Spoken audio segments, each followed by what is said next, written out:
Welcome to episode 15 of the Fiberista Files. Today is Monday, November 15th, 2010. Last time I talked to you a little bit about the so what of the fiber business. Why do you want to sell fiber? What makes you special? And I showed my little graphic organizer, which I sort of went over what made me special, what I thought made me special, both online and in person. And this week I want to talk about, okay, once you fill that out, then what? What's the next step?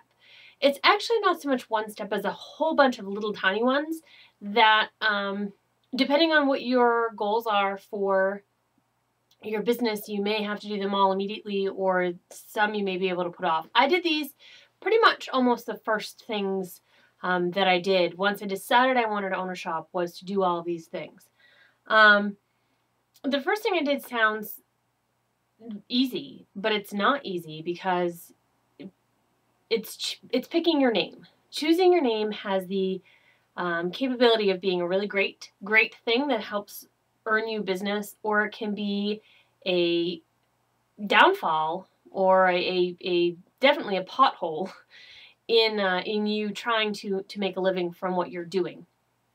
When you pick a name for your business, there's a lot of things to consider, and there are some great resources online. If you just Google picking a business name or naming a business, you'll get a whole bunch of sites that have articles on things you should and things you shouldn't do. But for me, this is what I think is important. Number one, your name needs to be unique. Go look through Etsy and Ads on Ravelry and other places where you can see sort of what people are named.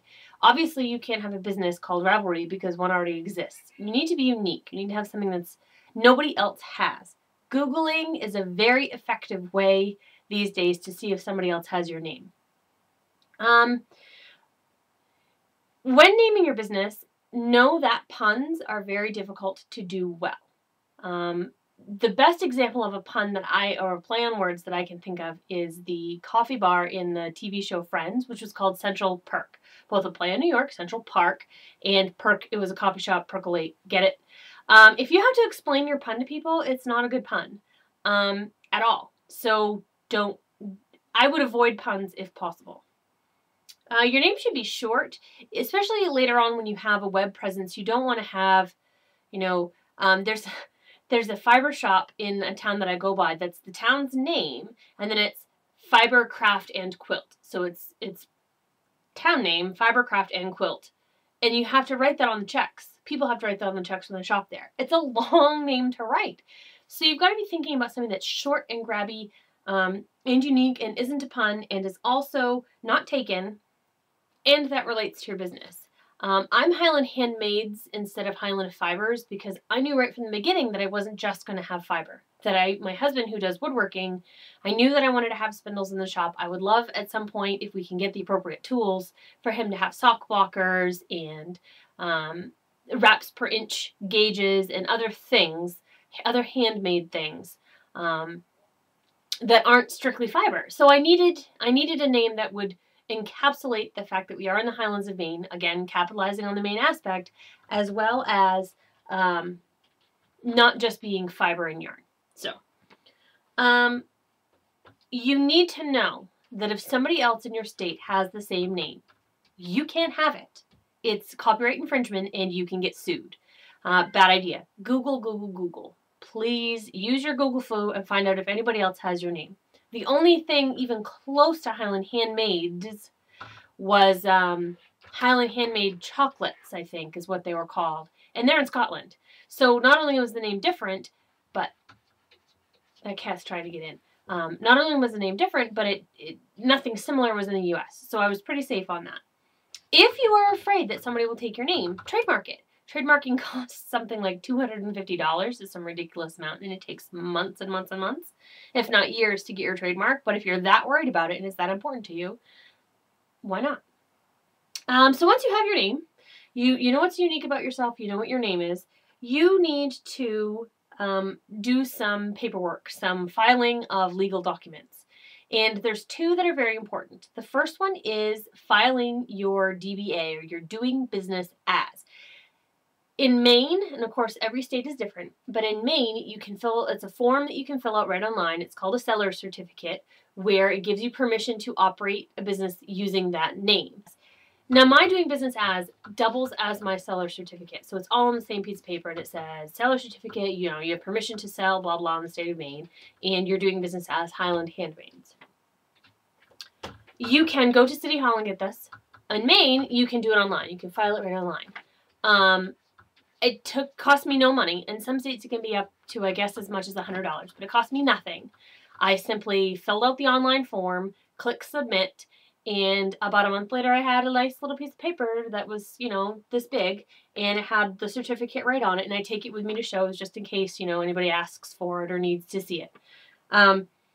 If you don't have a doing business as, and somebody writes you a check to your business, you can't cash it because that's not you.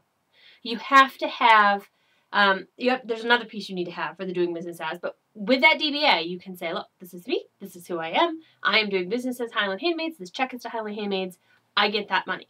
You can't cash a check that's written to your business without a doing business as.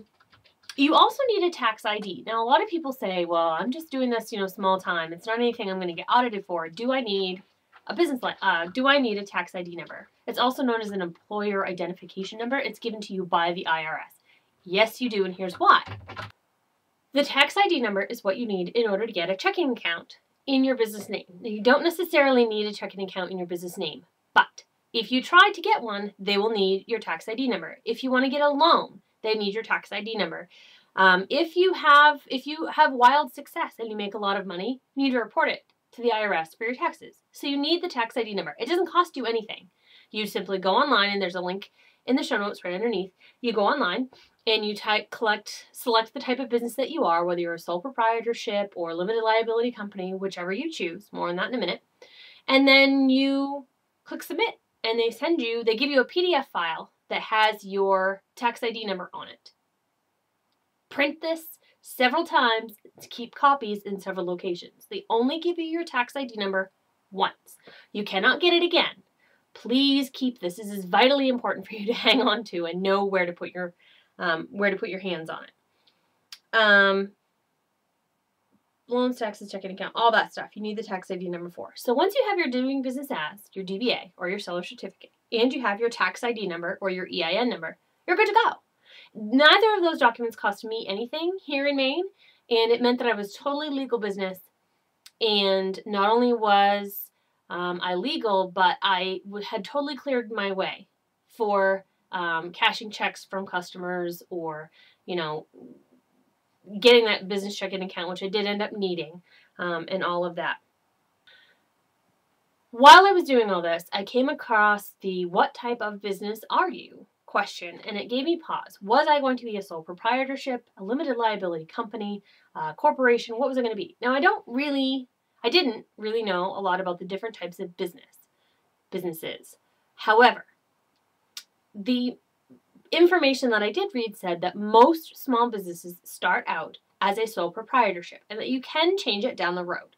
A sole proprietorship means it's just you're the business owner, and it's all on you. It's free. It's the cheapest type of business to form because it doesn't cost you anything. However, if you get sued, the cat's back. If you get sued, you can lose everything. As a sole proprietorship, the person suing you can go after your house, your car, basically everything that you own. So that is the downside of sole proprietorship. With a limited liability company or an LLC, they can only take from you a business asset. So there's some things to think about. I did sole proprietorship. I have business insurance, which I needed the tax ID number for and the DBA for. And my liability insurance should cover me in the event that I get sued. So I'm trying to minimize my risk as I go. The only other thing really for this week that I want to point out to you is that once you've picked your name and you're all legal and you know that nobody else has your name and all this stuff, you need to reserve your space on the internet and as many places as you can. Twitter, you should reserve the name. Even if you're not tweeting, even if you don't know anything about Twitter, if you've never tweeted a day in your life, you should sign up, create an account with your business name. Facebook, make a Facebook page. You don't have to post anything to it yet. You don't have to do anything to it yet, but it will keep other people, when they look for it for their own business, they'll keep them from being able to, you'll say, hey, oh, look, somebody's already got it. Other social media sites, Plurk, things like that, definitely sign up an account with that name. Artfire and Etsy, it's a lot better to have highlandhandmades.etsy.com than, fiberista.etsy.com and my shop be Highland Handmades, because people have a hard time making that translation. So you want it to be the same. The .com itself, highlandhandmades.com. I reserved that shortly after opening my business. I had nothing on that site at all for almost a year. Even if you think you're going to use Etsy, go to Artfire, reserve it there too. You never know, things might change. Reserve it in as many places as possible. That's what you need to do now, so that when you have time or the desire or the inclination or the need, hopefully later, to build your business's presence on the web, you'll be able to do that. And you won't have to pay astronomical fees because somebody has bought your domain name and they'd sell it to you, but they're not going to give it to you. So I guess that's all I've got this week, guys. Thanks for tuning in, and I'll see you next week. Happy knitting and spinning.